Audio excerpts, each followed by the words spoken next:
Bible గ్రంథంలో నుండి వాక్యాన్ని చదవటానికి మునుపు చిన్న ప్రార్థన చేసుకున్నాం. దేవానికి వందనాలైనా ఈ యొక్క ఆరాధన మహిమ కలిగిన హస్తాలకు అప్పగించుకుంటున్నాం. ప్రకటించనయ్యున్నటువంటి వాక్యాన్ని మీరు అభిషేకించండి, ఆశీర్వదించండి. విరిచి మా వినికిడిలో ఈరోజు నీ దివ్య దీవెనలు, ఆశీర్వాదాలు మేము పొందుకొనుటకు సహాయం చేయండి. అర్పించినటువంటి అర్పణలు, కానుకలు మీరు ప్రేమతో స్వీకరించండి. ప్రతిగా ఆకాశపు వాక్యం తెరిచి పట్టుజాలంత విస్తారంగా వారికి తిరిగి ప్రసాదించవలసిందిగా యేసు నామమున అడిగి వేడుకొంచున్నాం తండ్రి, ఆమేన్. సాక్ష్యం చెప్పండి. ఎవరు? కమన్. లేక అవివేకిగా ఉండకు. చెప్పండి దాసు, జాన్ బాబు చెప్పండి, చెప్పండి, గట్టిగా చెప్పండి. అవివేకిగా ఉండకు, మూర్ఖుడిగా ఉండకు. మీరు కూడా చెప్పండి, మూర్ఖురాలుగా ఉండకండి. చెప్పండి, పక్కన చూసి చెప్పండి. అవివేకిగా ఉండకండి. మూర్ఖుడు, అవివేకి అంటే ఏంటి అర్థం? జ్ఞానం లేనివాడని అర్థం. అవునా? జ్ఞానం లేనివాడని అర్థం. ఈరోజు నా ప్రియమైనటువంటి దేవుని బిడ్డల వాక్యంలోకి మూలవాక్యాన్ని మరల చెప్తాను. ముందుగా ఇది మీకు కంటెంట్ అర్థం చేసుకుంటే మూలవాక్యం అవసరమో ఎంత ఉంటుందో మీకు మరల చెప్తాను. జాగ్రత్తగా అర్థం చేసుకున్నట్లయితే జ్ఞానము కలిగి ఉన్నటువంటి వారిని చూసి బుద్ధి లేని వాళ్ళలాగా ప్రవర్తిస్తున్నావే, జ్ఞానం లేని వాళ్ళలాగా ప్రవర్తిస్తున్నావే, అవివేకిగా ప్రవర్తిస్తున్నావే, మూర్ఖుడిగా మాట్లాడుతున్నావే, మూర్ఖురాల్లాగా ఉంటున్నావే. ఈ మాటలు మన కుటుంబాల్లో మనం వాడుతున్నామా లేదా? ఈ మాటలు మనం వాడుతున్నామా లేదా?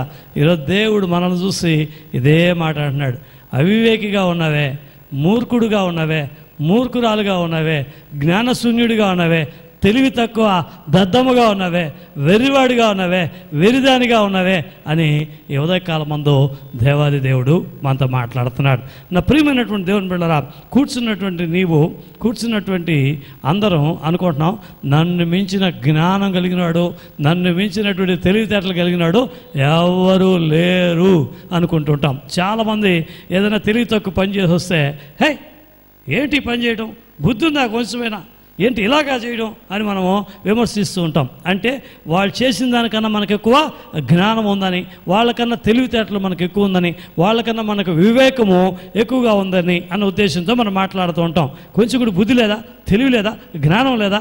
మాస్టర్ స్టూడెంట్ని చెప్పినట్టుగా మనము మాస్టారు స్టూడెంట్ చెప్తే తప్పులేదు, కానీ ఇంట్లో ఉన్నటువంటి సమకాలికులు లేకపోతే మనకన్నా పెద్దవాళ్ళకు కూడా మనము ఒక్కోసారి సలహాలు ఇస్తూ ఉంటూ ఉంటాం. నా ప్రియమైన దేవుని బిడ్డలారా, జాగ్రత్తగా చూస్తున్నట్లయితే మానవుని యొక్క మేధస్సు, మానవుని యొక్క తెలివితేటలు దేవుని యొక్క జ్ఞానంతో పోల్చుకుంటే, దేవుని యొక్క తలపులతో పోల్చుకుంటే, దేవుని యొక్క ఆలోచనతో పోల్చుకుంటే భూమికిని ఆకాశమునకును ఎంత వ్యత్యాసం ఉందో అంత వ్యత్యాసం కలిగింది అన్నది మనం గుర్తించవలసినటువంటి వారమైనాం. వెనకటికి ఒకడు ఇలా చెప్పేవాడట, దేవుడే లేడండి, దేవుడే లేడు, ఒకవేళ దేవుడున్నా దేవుడికి పెద్ద జ్ఞానం లేదు, అన్ని తారుమారుగా చేస్తాడు, అన్ని పిచ్చి పిచ్చిగా చేస్తాడు, దేవుడే లేడు అని వాదించేవాడు. వీడి పని అంతా ఏంటంటే పొద్దున్న లేచి దేవుని విమర్శించడమే వీడి పని. వీడి పని ఏంటంటే ప్రతిరోజు కూడా ఆయా ప్రాంతాలకు వెళ్ళి దేవుని గురించి, సృష్టిని గురించి, సృష్టి కార్యాల గురించి, సృష్టించబడినటువంటి వాటిని గురించి ఇలా మాట్లాడటమే ఆడి పని. ఇలా మాట్లాడుతూ ఉండేవాడు. ఒక రోజున ఆడు వెళ్ళి ఒక ఊర్లో పాస్ అవుతూ వేరే గ్రామానికి వెళ్తూ ఉంటే ఒక మర్రి చెట్టు ఉంది. ఆ మర్రి చెట్టు కింద లేదా మర్రి చెట్టు కింద పడుకున్నాడు.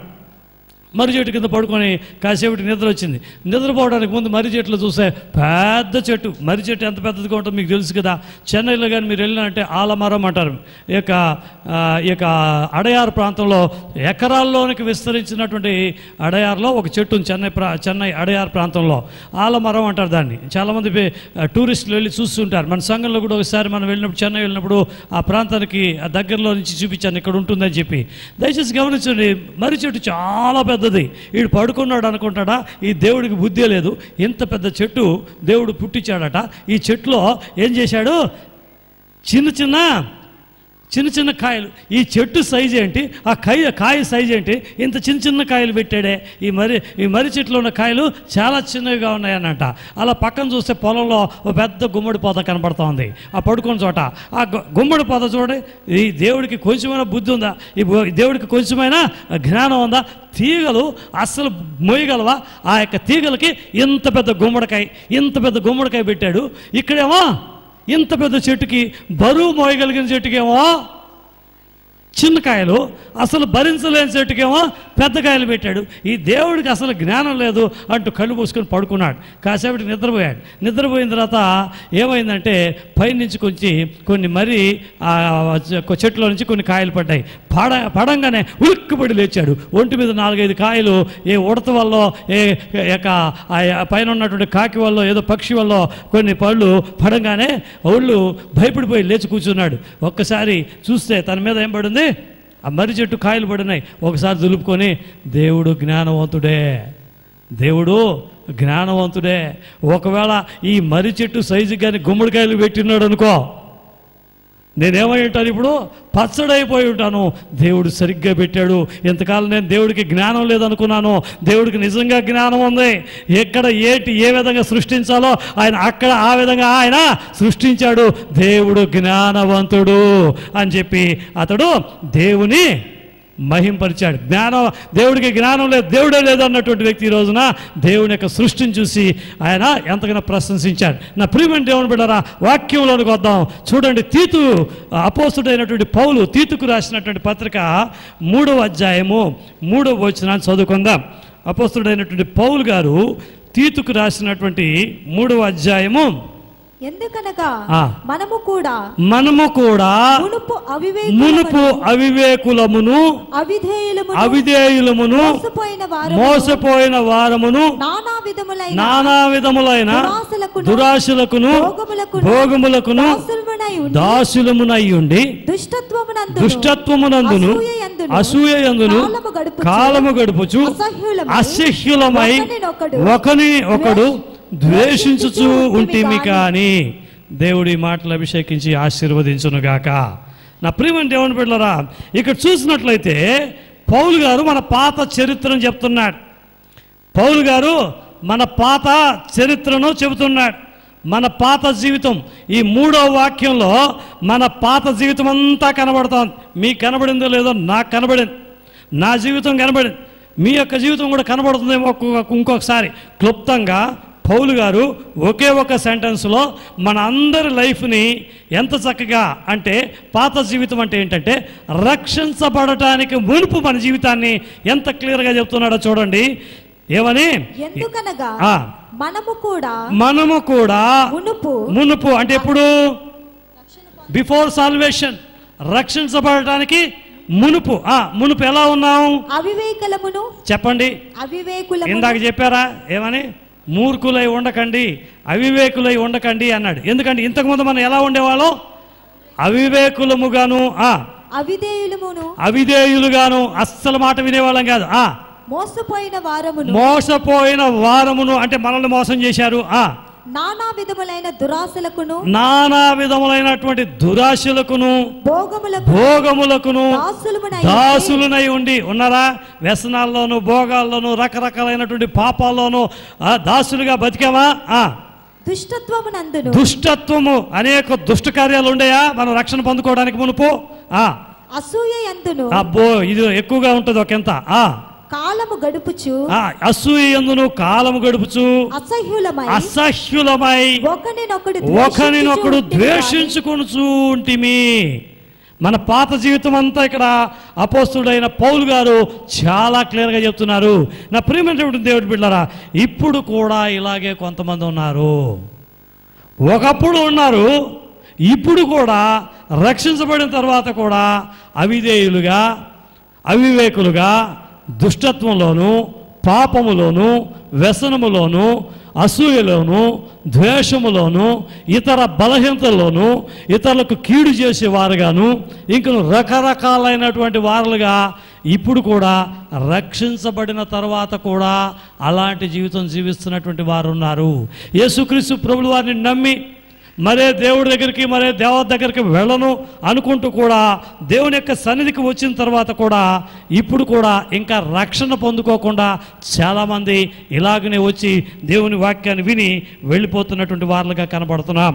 4-5 వచనాలు కూడా చదివితే తర్వాత మన రక్షకుడైన దేవుని యొక్క దయయు మానవుల ఎడల ఆయనకున్న ప్రేమయు ప్రత్యక్షమైనప్పుడు నీతిని అనుసరించి చేసిన క్రియల మూలముగా కాక తన కనికరము చొప్పుననే పునర్జన్మ సంబంధమైన బాప్తిస్మము అనే స్నానము ద్వారా పరిశుద్ధాత్మ మనకు నూతన స్వభావము కలుగజేయట ద్వారాను మనలను దేవుడు రక్షించాడు. హల్లెలూయా. గమనించండి, రక్షించబడ్డానికి దేవుని యొక్క కనికరం, దేవుని యొక్క దయ, ఆయన మన పట్ల కలుగు చేసినటువంటి ప్రేమ ప్రత్యక్షమై మనల్ని రక్షించిందే కానీ మన ఆధిక్యతో పూర్వజన్మ సుకృతమో ఇవేవి మనం రక్షించబడ్డానికి కారణమో కానే కాదు. ఆయన దయ, ఆయన కనికరం, ఆయన ప్రేమ మన పట్ల ప్రత్యక్షమై మనల్ని కాచి కాపాడి పునః పరిస్థితిని నూతనమైనటువంటి ప్రతిష్టను కలిగినటువంటి జీవితం జీవించడానికి బాప్తిస్మం ద్వారా, ఆత్మాభిషేకం ద్వారా మనం రక్షించబడినటువంటి వారముగా ఈరోజు ఇక్కడ కూర్చుని ఉన్నాం. నా ప్రియమైనటువంటి దేవుని బిడ్డలారా, రక్షించబడిన వారికి అందరూ కూడా ఇప్పుడు ఈ చదువుకున్నటువంటి వాక్య భాగంలో నుంచి మనకు అర్థమవుతున్నటువంటి సత్యం ఏంటంటే, రక్షించబడిన వారందరూ కూడా ఒకప్పుడు అవివేకులు. పౌలు గారు ఏమన్నాడు? పూర్వము మనము, బాగా అర్థం, మీకు ఇంట్రొడక్షన్ అర్థమైతేనే దేవుని సందేశం మీకు అర్థమవుతుంది. కొంచెం మీరు కాన్సన్ట్రేషన్ పెట్టి ఇంట్రొడక్షన్ పార్ట్ మీకు బాగా అర్థం చేసుకోవాలి. ఏదో ఒక మాట చెప్పాం, మీకు దీవెనలు వస్తాయి, మీకు అవి జరుగుతాయి, ఇవి జరుగుతాయి అని చెప్పడం అది నా ఉద్దేశంగా. దేవుడు ఏం చెప్పాడో సంఘానికి ఈరోజు దాన్ని నేర్పించాలి, దాన్ని చెప్పాలని నేను ఇష్టపడుతున్నా. ఈరోజు గొప్ప దీవెన మన కొరకు దేవుడు దాచిపెట్టున్నాడు. అక్కడ మొదటి ఆరాధనలో మనం విన్నాం ఏంటి? అన్నీ మన కొరకు టైం ఫిక్స్ అయిపోయింది. The time of blessing is started in the morning around 8:30 and today 8:30కి పొద్దున అక్కడ బిగిన్ అయిపోయింది. ఆమెన్. ఇప్పుడు అది కంటిన్యూ అవబోతాను. ఆమెన్. హల్లెలూయా. ఆశీర్వాదం సమయం బిగిన్ అయిపోయింది. ఇక అంతా టెస్టిమోనియల్సే. ఆమెన్. ఓకే, మంచిది. అయితే మీరు కొంచెం కాన్సన్ట్రేషన్తో ఏకాగ్రత కలిగిన వారుగా వినాలి. మనం ఎవరమండి? ఇంతకుముందు మనం ఇదివరకు అవిధేయులం, అవివేకులం, మూర్ఖులం, జ్ఞానశూన్యులం, పర్యాయ పదాలు ఇవంతా కూడా. తెలివితేటలు లేని వాళ్ళం, దద్దమ్మలం, వెర్రాళ్ళం. చెప్పండి ఇదంతా ఒకసారి. ఇదివరకు మనం ఎవరో చెప్పండి అమ్మా. ఇప్పుడు కాదమ్మా, ఇదివరకు ఏంటి? మనము జ్ఞానశూన్యులం, వెర్రోళ్ళం, పిచ్చోళ్ళం, ఇంకేంటి? పనికిమాలలో. చెప్పండి ఇంకేంటి? చెప్పండి. ఇప్పుడు కాదు, ఇప్పుడు మనమంతా ఎవరో? మునుపు మనం అవిధేయులో, మునుపు మనం అవివేకులో, మునుపు మనం జ్ఞానశూన్యులో, వెర్రోళ్ళో. అయితే దేవుడు ఆ అవివేకులుగా ఉండకండి, అవివేకులుగా ఉన్నటువంటి మనల్ని దేవుడు వివేకము కలిగిన వారుగా మార్చాడు. అంటే ఒక వ్యక్తి లోకంలో ఉన్నప్పుడు, ఒక వ్యక్తి పాపంలో ఉన్నప్పుడు అతడు అవివేకి. అయితే యేసుక్రీస్తు ప్రభుల వారిని అంగీకరించిన తర్వాత మాత్రమే అతడు జ్ఞానవంతుడును వివేకి అయి ఉంటాడు అన్నది మనం గుర్తించవలసినటువంటి సత్యమైనది. ఇది వరకు మనం ఎవరు అంటే అవివేకులం. ఇప్పుడు రక్షించబడినటువంటి వారము మనం ఎవరమంటే మన వివేకము కలిగినటువంటి వారము, తెలివిమంతులము, జ్ఞానవంతులము. ఒకవేళ ఇంకా ఇక్కడ ఎవరైనా బాప్తిజం తీసుకోకుండా ఉంటే, ఇంకా ఇక్కడ రక్షణ పొందకుండా ఉంటే మీరెవరో రక్షణ పొందినటువంటి వారు, బాప్తిజం తీసుకున్నటువంటి వారు ఎవరో చెప్పరే? మా అబ్బాయి 13 ఏళ్ళు నుండి 14వ సంవత్సరం వచ్చింది. మన 29వ తారీఖు మా అబ్బాయి బాప్తిజం తీసుకున్నాడు. ఇంకా చాలామంది పిల్లలు ఆ రోజు యవ్వన బిడ్డలు బాప్తిజం తీసుకున్నారు. ఎందుకంటే కొంచెం తెలివి వచ్చి మనం తప్పు చేస్తున్నాం అన్నది గుర్తించి ఆ తప్పును ఒప్పుకొని విడిచిపెట్టిన తర్వాత బాప్తిజం తీసుకోవచ్చు. చిన్నప్పుడు కొన్ని సంఘాల చిలకరింపు బాప్తిజం ఇస్తారు. అది బాప్తిజమే కాదు, అది చిలకరింపు అంటే నాశనానికి పో అని కమండలంలో నీళ్ళు తీసుకొని ఋషి గారు తపస్సు చేసిన నీళ్ళని తపోజలం చల్లినట్టు పో, పిల్లివైపో, నక్కవైపో, కుక్కవైపో అని చల్లినట్లుగా అలా చిలకరింపు అంతా కూడా నిజమైనటువంటి బాప్తిజం కాదు. అవగాహన కలిగి జ్ఞానం కలిగి, ఇందాక చదువుకున్న పౌలు గారు చెప్పారు, స్నానం ఆచరించాలి. హల్లెలూయా. ఆ విధంగా పాతవన్నీ గతించాలి, సమస్తము నూతనం అవ్వాలి. ఆ అనుభవం కలిగి ఉండటమే బాప్తిసం. జాగ్రత్తగా చూసినట్లయితే నా ప్రియమైనటువంటి దేవుని బిడ్డలారా, పాప క్షమాపణ పొందటానికి ముందు, రక్షించబడటానికి ముందు, మారు మనసు పొందటానికి ముందు, బాప్తిజం తీసుకోవడానికి ముందు మనము అవివేకులం. ఇప్పుడు మనం ఎవరం? వివేకులం. మందే కులం? ఏ కులం? బీసీ ఎస్సీ అని రాశారు. మన వివేకులం. మన కులం ఏంటి చెప్పండి అమ్మా? వివేకులం. ఇక్కడ రిజర్వేషన్లు అంతా పైనే. ఈ వివేకులం అనే కులం రాసిస్తే ఎక్కడ కూడా మనకి రిజర్వేషన్లు బెనిఫిట్స్ కాదు, కానీ పరలోకంలో మాత్రం గొప్ప బెనిఫిట్స్ మన కొరకు పంపించే దేవుడు ఆయన. ఆమేన్. Rise up your hands and say hallelujah. నా ప్రియమైనటువంటి దేవుని బిడ్డలారా, ఈ సమయనందు కూడా, రక్షించబడిన తర్వాత కూడా, దేవుని తెలుసుకున్న తర్వాత కూడా, దేవుని యందు ముందుకు సాగుతున్నప్పుడు కూడా కొంతమంది అవివేకులుగా ప్రవర్తించినటువంటి వారిని మీ ముందు ఉంచాలని ఇష్టపడుతున్నాను. అంటే వివేకము లేకుండా, జ్ఞానము లేకుండా వెర్రోళ్ళుగా ప్రవర్తించినటువంటి వాళ్ళని కొంతమందిని మీ ముందుంచాలనుకుంటాను. వాళ్ళు అలా ఏ సందర్భంలో వాళ్ళు పిచ్చోళ్ళుగా ప్రవర్తించారు, వెర్రోళ్ళుగా ప్రవర్తించారు, జ్ఞానశూన్యులుగా ప్రవర్తించారు, అవివేకులుగా ప్రవర్తించారు. వారి ప్రవర్తన చూసి అటువంటి ప్రవర్తన నీవు నేను మనము కలిగి ఉండకుండా, రక్షించబడినటువంటి వారము, మారు మనసు పొందుకున్నటువంటి వారము, పాపక్షమాపణ నిశ్చయత్వంతో బాప్తిజం తీసుకున్నటువంటి వారమైనటువంటి మనము మరలా అటువంటి అవివేకులుగా మారకుండా మన జీవితాన్ని జాగ్రత్తగా, వివేకులముగా, జ్ఞానవంతులుగా, తెలివిమంతులుగా మన ముందుకు మన జీవితాన్ని కొనసాగించవలసినటువంటి వారమై ఉన్నాం. అందుకే ఈరోజు వర్తమాన అంశం ఏమిటంటే అవివేకులై ఉండకుడి, అజ్ఞానులై ఉండకుడి, లేకపోతే ఇంకా కొంచెం మోటుగా చెప్పాలంటే మూర్ఖులై ఉండకండి, మూర్ఖులై ఉండకుడి అన్నటువంటి అంశంతో మనము కొద్ది నిమిషాలు దేవుని వాక్యాన్ని ధ్యానం చేద్దాం. కొంతమంది జీవితాలని మీ ముందుంచాలి. వారు ఎలా అవివేకంగా ప్రవర్తించారు, వారు జ్ఞానశూన్యులుగా, అజ్ఞానులుగా, మూర్ఖులుగా ఎలా ప్రవర్తించారో కొంతమందిని మీ ముందు ఉంచుతాను. వాళ్ళ వల్లే మనం ఉండకుండా మన జీవితాన్ని సరి చేసుకొని, మనలో జీవితంలో అటువంటి పొరపాట్లు కానీ, ఒకవేళ రక్షించబడి బాప్తిజం తీసుకొని సంఘానికి వస్తూ వెళ్తున్నటువంటి సందర్భంలో కూడా మన జీవితంలో ఇటువంటి పొరపాట్లు కానీ ఉంటే ఈ రోజున సరి చేసుకుని మనం తెలివిమంతులుగా తిరిగి వెళ్ళటానికి దేవుడు ఈ రోజున మనతో మాట్లాడుతున్నాడు. ఎంతమంది తెలివిమంతులుగా, వివేకులుగా వెళ్ళాలని ఇష్టపడుతున్న వారు మాత్రం చేతులు పైకి దోసా దేవునికి స్తోత్రయాప. మొట్టమొదటిగా చూద్దాము 2 సమూయేలు గ్రంథము 3:33. 2 Samuel chapter 3 verse 33. మరియు రాజు అబ్నేరును గూర్చి శోక కీర్తన ఒకటి కట్టెను. ఎట్లనగా చదువు 34 కూడా చదువు. అబ్నేరు నీచుడొకడు చచ్చినట్లుగా నీవు చావతగునా, నీ చేతులకు కట్లు లేకుండగును, నీ కాళ్లకు సంకెళ్ళు వేయబడకుండగును, దోషకారి ఎదుట ఒకడు పడినట్లు నీవు పడితివే. రాజు ఈలాగున కీర్తన ఎత్తి పాడగా జనులందరూ విని మరి ఎక్కువగా ఏడ్చిరి. సార్, మొట్టమొదటిగా చూసినట్లయితే ఇది దావీదు పాడినటువంటి ఒక పాట. దావీదు విలపించినటువంటి ఒక విలాప గీతం, ఏడిచినటువంటి ఒక పాట. ఈ యొక్క పాటలో అంటున్నాడు, చనిపోయినటువంటి అబ్నేరు అన్నటువంటి ఒక వ్యక్తి డెడ్ బాడీ వస్తే ఆ డెడ్ బాడీ దగ్గరికి వచ్చి చాలామంది ఉన్నారు. ఆ యొక్క డెడ్ బాడీ దగ్గర పాడుతున్నారు ఏమని, అబ్నేరు నీచుడొకడు చచ్చున్నట్లు నీవు చావతగునా అని ఉంది. తెలుగు బైబిల్లో నీచుడొకడు అని ఉంది, కానీ అయితే ఒరిజినల్ ట్రాన్స్లేషన్లో ఆ మాటకి ఏముందంటే, బుద్ధి లేనోడు చచ్చినట్టు చావతగునా, తెలివి లేనోడు చనిపోయినట్టు చనిపోయావే, మూర్ఖుడు చనిపోయినట్టు చనిపోయావే, అవివేకి చనిపోయినట్టు చనిపోయావే, ఈ విధంగా నీకు చావతగునా అని ఒక పాట పాడి అబ్నేరుని గురించి దావీదు ఏడుస్తున్నాడు. దావీదు ఏడవడం చూసి పక్కనున్న వాళ్ళంతా కూడా ఏడుస్తున్నారు. ప్రోలాగ్ ఏంటంటే, దీనికి ముందు సంభవం ఏంటంటే జాగ్రత్తగా వినండి. దీనికి ముందు సంభవం ఏంటంటే, దావీదు సైన్యంలో యోవాబు అన్నటువంటి ఒక గొప్ప వీరుడు, శూరుడు ఉండేవాడు. యోవాబు అన్నటువంటి వీరుడికి ఆషావేలు అన్నటువంటి ఒక తమ్ముడు ఉండేవాడు. ఈ అధ్యాయాన్ని మీరు ఇంటికి వెళ్ళిన తర్వాత 3వ అధ్యాయాన్ని ఇంటికి వెళ్ళి చదువుకోండి. ఆషవేలు అన్నటువంటి ఒక వ్యక్తి ఉండేవాడు.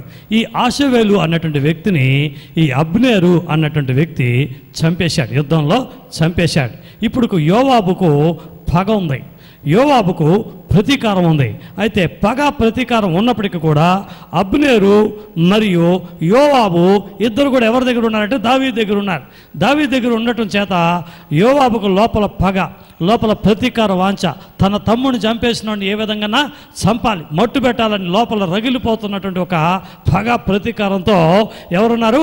యోవాబు ఉన్నాడు. యోవాబు సమయం కోసం ఎదురు చూస్తున్నాడు. అయితే పైకి మాత్రం మనలో చాలామందిలాగా చాలా జెంటిల్గా ఉన్నాడు. మొన్న పాస్టర్ గారి ద్వారా విన్నాం కదా, శుక్రవారం 2 తలంపులు అనమాట, 2 ఆలోచనలు అనమాట, 2 స్థితులు అనమాట. పైకి ఒకటి మాట్లాడతారు, లోపల ఒకటి ఉంది. యోవాబు ఒకవేళ అబ్నేరు కలుసుకునే పరిస్థితి ఉంటే, hello my dear Abner, nice to meet you, glad to meet you అని షేక్ హ్యాండ్ కూడా ఇచ్చుకొని ఉంటారు చాలాసార్లు. ఒకరికొకరు హౌడయుడు హౌ ఆర్ యూ అని చెప్పుకొని ఉంటారు. ఒకరికొకరు బాగానే మాట్లాడుకుంటున్నారు, ఒకరికొకరు చక్కగానే పలకరించుకుంటున్నారు. మనం కూడా అంతే కదా, లోపల కడుపులో కొండడు విషయం ఉంటుంది, పైకి మాత్రం ఎంత స్వీట్గా మాట్లాడతామో, ఎంత బాగా బ్రదరు బాగున్నారా, సిస్టరు బాగున్నారా అని ఎంత బాగా మాట్లాడుకుంటున్నాం.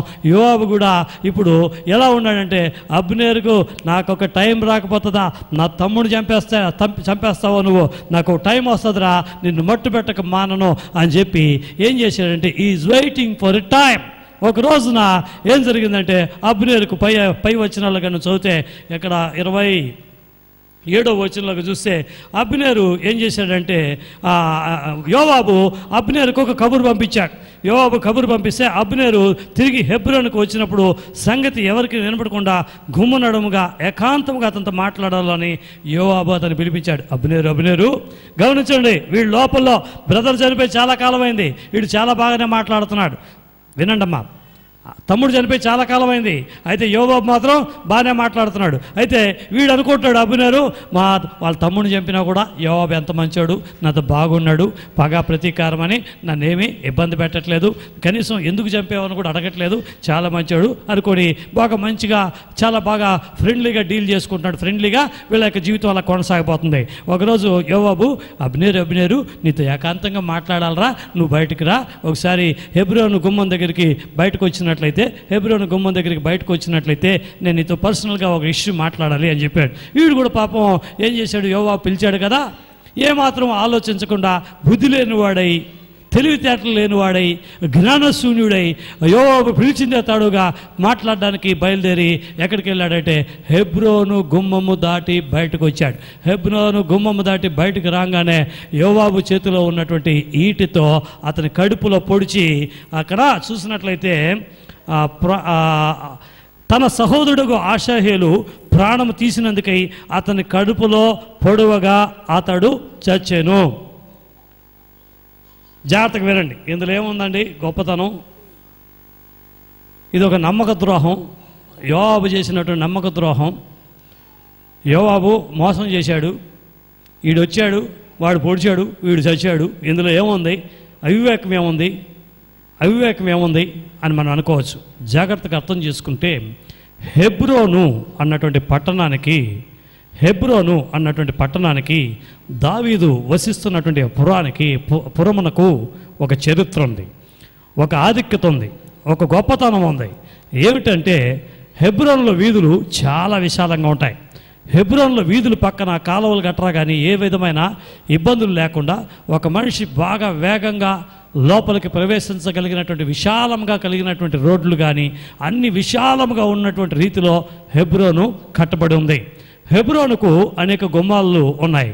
అయితే హెబ్రోనుకు ఉన్నటువంటి ప్రత్యేకత ఏంటంటే, ఎంతటి శత్రువైనా, ఎంతటి నీచుడైనా, ఎంతటి పాపము చేసిన వాడైనా, ఎంతటి వ్యసనపరుడైనా, ఎంతటి ద్రోహి అయినా, ఎంత నికృష్టంగా జీవించినటువంటి వ్యక్తి అయినా హెబ్రోను ప్రాంగణం లోపలికి వెళ్తే, గుమ్మములోనికి వెళ్తే అతనిని శిక్షించటానికి, అతనిని సంహరించటానికి, అతనిని ఏ విధమైనటువంటి శిక్షకు గురి చేయటానికి అధికారం లేదు.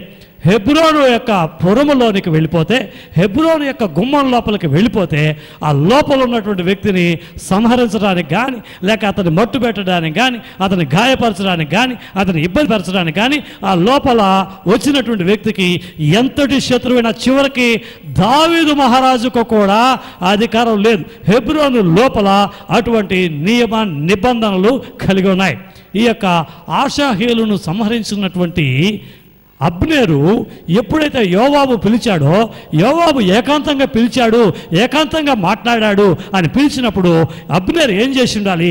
గేటు వరకు వెళ్ళి, హెబ్రోను గుమ్మం వరకు వెళ్ళి అక్కడ ఏం చేసి ఉండాలంటే, యోవాబు లోపలికి రా, ఇక్కడ మాట్లాడుకుందాం, ఈ గుమ్మం లోపల మాట్లాడుకుని ఉందాం, ఈ గుమ్మంలో మాట్లాడుకుంటామని పిలిచి ఉండాలి. అయితే ఇతడు ఏం చేశాడంటే గుమ్మము బయటకు వెళ్ళాడు. అతను బయటకు రప్పించటమే ధ్యేయంగా ఉన్నటువంటి ఆ యొక్క యోవాబు ఏం చేశాడు అంటే బయటకు రాగానే అతన్ని ఈటతో పొడిచి చంపేశాడు. గమనించండి, ఈ విషయం ఎరిగినటువంటి దావీదు విషయం తెలుసుకున్నాడు. దావీదుకి అర్థమైపోయింది, యోవాబు తన తమ్ముడిని సంహరించినటువంటి పగ ప్రతీకారం కలిగినటువంటి వాడై అబ్నేరును చంపడానికి ఎప్పటి నుంచో మాటు వేసి ఉన్నాడు, ఎప్పటి నుంచో సమయం కొరకు ఎదురు చూస్తున్నాడు. అయితే ఇతను హెబ్రోనులోనే ఉండి ఉంటే అతడు చనిపోయి ఉండేవాడు కాదు, గుమ్మం లోపల ఉండి ఉంటే ఇతను మరణించి ఉండేవాడు కాదు. అబ్నేరు, ఎంత బుద్ధి తక్కువగా ప్రవర్తించావు, ఎంత అవివేకంగా ప్రవర్తించావు, ఎంత తెలివి తక్కువగా ప్రవర్తించావు, ఎంత జ్ఞానశూన్యుడిగా ప్రవర్తించావు అని ఇక్కడ అబ్నేరు చేసినటువంటి అవివేకపు లేక అజ్ఞానపు కార్యాన్ని తలచి దావీదు ఏడుస్తున్నాడు. నా ప్రియమైనటువంటి దేవుని బిడ్డలారా, నీకు నాకు కూడా హెబ్రోను అన్నటువంటి ఒక ప్రార్థనా మందిరం ఉంది. హెబ్రోనులో ఎవరికి కాపుదల, హెబ్రోనులో ఎవరికి రక్షణ, హెబ్రోనులో ఉన్నవారికి రక్షణ. ఈరోజు సంఘం విడిచి బయటకు వెళ్ళిన వారికి, సంఘంలో నుండి దేవునికి దూరమైనటువంటి వారికి రక్షణ లేదు. నా ప్రియమైనటువంటి దేవుని బిడ్డలారా, మందిరంలో కూర్చున్నటువంటి నీవు రక్షించబడి ఉంటే లోకంలో నీకు కాపుదల ఉంది. లోకంలో నువ్వు వసిస్తున్నప్పుడు నీకు ప్రత్యేకమైనటువంటి కాపుదల ఉంది. ఈ రోజున ఇక్కడ కూర్చుని ఇక్కడ వాక్యం వింటూ దేవునికి వ్యతిరేకంగా నువ్వు జీవిస్తూ ఉంటే, లోకంలోని పాపం, లోకంలోని వ్యసనాలు, లోకంలో శాపాలు, లోకంలో ఉన్న సమస్త కార్యాలు నువ్వు కలిగి ఉంటే ఒకరోజు నువ్వు మరణించవలసినటువంటి, ఒకరోజు శిక్షకు గురి కావాల్సినటువంటి సమయము వస్తుంది. దేవుడు అంటున్నాడు, అవివేకిగా ఉండకు, అజ్ఞానిగా ఉండకు, మూర్ఖుడిగా ఉండకు, ఇక నువ్వు రక్షణ పొందకుండా ఉండకు. దేవుని యందు నేడే రక్షణ దినం, రక్షణ పొందుకో. దేవుని కాపుదల హెబ్రోను అన్నటువంటి ఆ ప్రశస్తమైన స్థలములో చేర్చబడి దేవుని యొక్క ప్రత్యేకమైన కాపుదల కలిగి ఉండు అని దేవుడు మాట్లాడుతున్నాడు. నా ప్రియమైనటువంటి దేవుని బిడ్డలారా, అబ్బా ఇది రక్షణ పొందనటువంటి వారికి అని నువ్వు సంతోషపడుతున్నావేమో, రక్షించబడి కూడా లోకంలో పాపంలో ఉన్నావేమో. నీకు ఒక శిక్ష ఉంది. ఒక యోవాబు నీ కొరకు ఎదురు చూస్తున్నాడు. నీవు చేసినటువంటి పొరపాటుకు, నువ్వు చేసినటువంటి నేరానికి, నువ్వు నడుచుకున్నటువంటి నడవడికకు నిన్ను శిక్షించడానికి యోవాబు సిద్ధంగా ఉన్నాడు. ఆ శిక్ష నీకు పడకుండా ఉండాలంటే హెబ్రోను అన్నటువంటి దేవుని యొక్క మందిరంలో మరలా నీవు సరి చేసుకుని ఆ రక్షణ ఆనందాన్ని నువ్వు అనుభవించటానికి వివేకముతో నడుచుకోవాలి, జ్ఞానముతో నడుచుకోవాలి. నా ప్రియమైనటువంటి దేవుని బిడ్డలారా, సంఘములో ఉంటూ, సంఘానికి వస్తూ, రక్షించబడి బాప్తిజం తీసుకొని ప్రభు భోజన పరిచర్యలో చేతులు పెడుతూ, నువ్వు కానుకలు ఇస్తూ, దశంభాగాలు ఇస్తూ, ఎంతగానో స్తుతిస్తూ, ఎంతగానో ఆరాధిస్తూ లోకంలో నువ్వు లోకస్తుని వలె ఉంటే నిన్ను చూసి దేవుడు అంటున్నాడు, మూర్ఖుని వలె ప్రవర్తించకు, అవివేకి వలె ప్రవర్తించకు, అవిధేయుడిగా ఉండకు, అవివేకిగా ఉండకు, జ్ఞానం లేని వాడి వల్ల ప్రవర్తించకు. ఎందుకంటే రక్షించబడినటువంటి నీవు ఆ కాపుదలలో, ఆ భద్రతలో ఉన్నప్పుడు నీకు ఏ కీడు సంభవించదు. రక్షించబడినటువంటి నీవు ఈరోజు ఎలా జీవిస్తున్నావు? అవివేకంలో ఉంటున్నావు. నాకేం కాదులే, నాకేం జరగలేదులే, నాకేం జరగదులే అనుకుంటున్నావేమో. దేవుడు అప్పగించే శిక్ష నుండి తప్పించుకోవడానికి ఎవ్వడికి కూడా సాధ్యము కాదు. నా ప్రియమైనటువంటి దేవుని బిడ్డలారా, ముందుగా మనము మునుపు అవివేకులుగా ఉన్నాం. ఈరోజు రక్షించబడిన తర్వాత కూడా నీవు అవివేకంలో ఉన్నావేమో. రక్షించబడిన తర్వాత కూడా మునుపు వంటి ఇందాక తీతుకు రాసిన పత్రికలో 3వ వచనంలో చదువుకున్న ఆ పాపాలన్నీ, ఆ యొక్క లోపాలన్నీ, ఇది వరకు కలిగి ఉన్న కార్యాలన్నీ నువ్వు రక్షించబడిన తర్వాత ఇవన్నీ నువ్వు కలిగి ఉన్నటువంటి వ్యక్తిగా జీవిస్తున్నావేమో. అలాగా నువ్వు జీవిస్తూ ఉంటే దేవుడు నిన్ను చూసి చెప్తున్నాడు, నువ్వు అవివేకిగా ఉండవద్దు, నువ్వు అజ్ఞానిగా ఉండవద్దు, నువ్వు వెరివాడిగా ఉండవద్దు, నువ్వు తెలివి తక్కువ దద్దమ్మగా ఉండవద్దు, తెలివి తక్కువరాలుగా ఉండవద్దు. ఈరోజే సరి చేసుకో. హెబ్రోనులో స్థిరముగా ఉండు, హెబ్రోనులో నిలిచి ఉండు. దేవుని వాక్యపు వెలుగులో నీ జీవితాన్ని కట్టుకో. దేవుని యొక్క రక్తపు కంచిలో నిన్ను నువ్వు దాచుకో. అవివేకిగా ఉండవద్దు అని దేవుడు మాట్లాడుతున్నాడు. నా ప్రియమైనటువంటి దేవుని బిడ్డలారా, ఎవరు తరిమినా, ఎంతమంది వెంటపడ్డా, రక్షణ అనుభవం నీకుండి దేవుని భద్రతలో ఉంటే నిన్ను ఎవ్వరూ ఏమీ చేయలేరు. హెబ్రోను అనే మందిరము లోపల నువ్వు ఉంటే, హెబ్రోను అంటే హెబ్రోను అని పేరు కలిగిన ప్రార్థనా మందిరం అని కాదని అర్థం, దేవుని ఆరాధించే ఒక స్థలం అని అర్థం. హల్లెలూయా.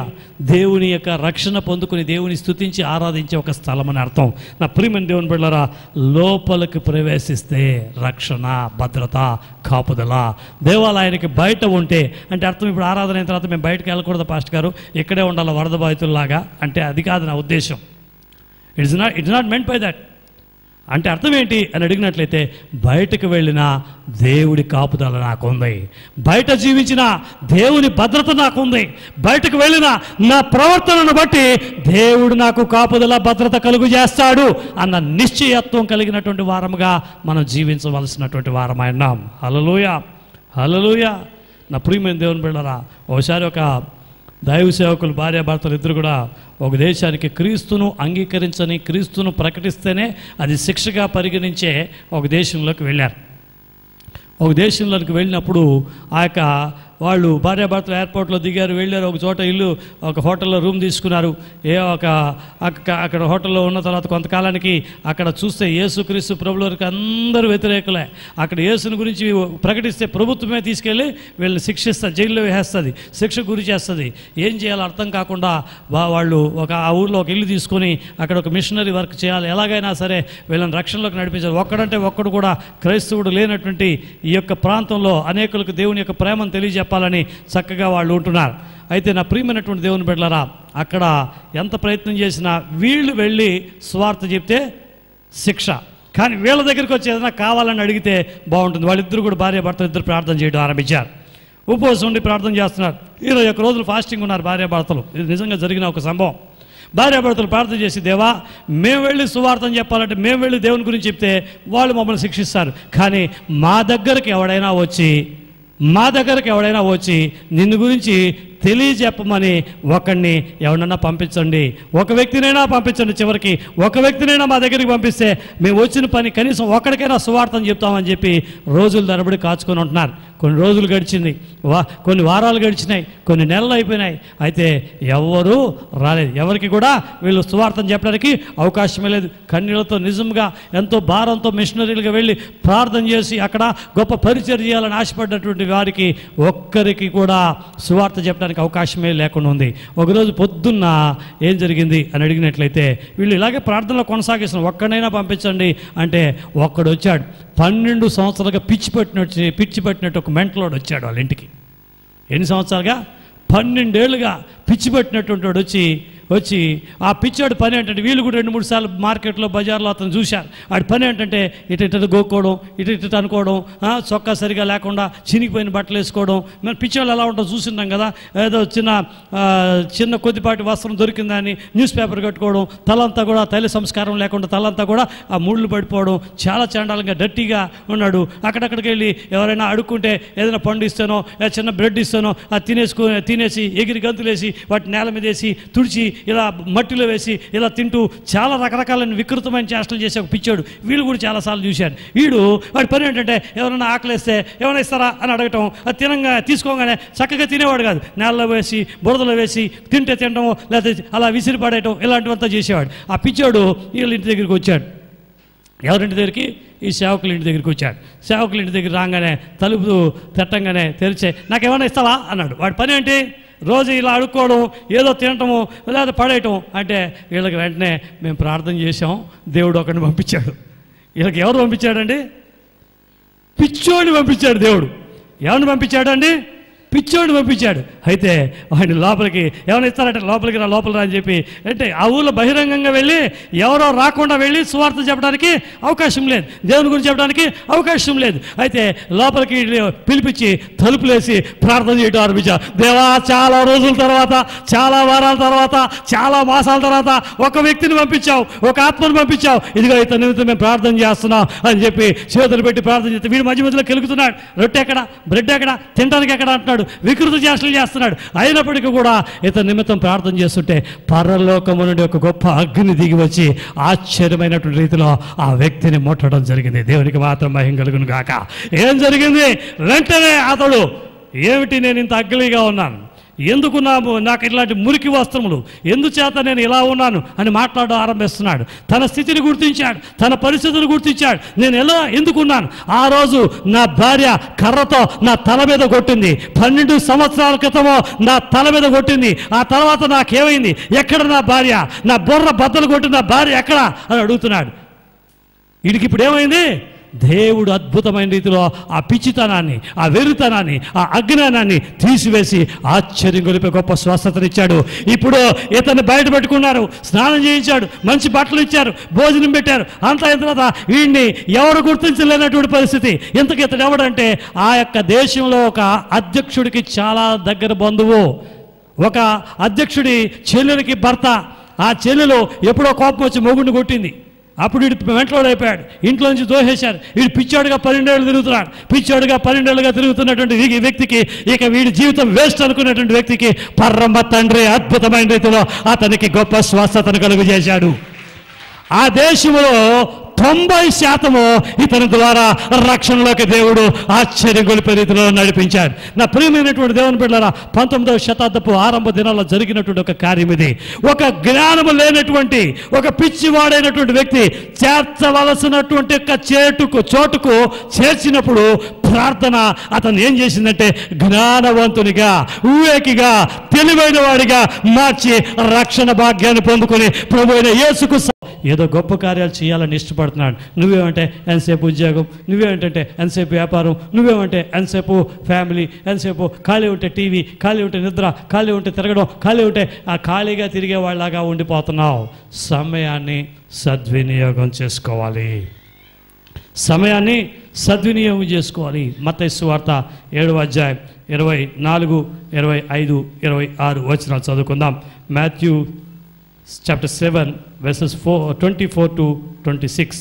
కాబట్టి ఈ నా మాటలు విని వాటి చొప్పున చేయి ప్రతి వాడును బండ మీద తన ఇల్లు కట్టుకొనిన బుద్ధివంతుని పోలి ఉండెను.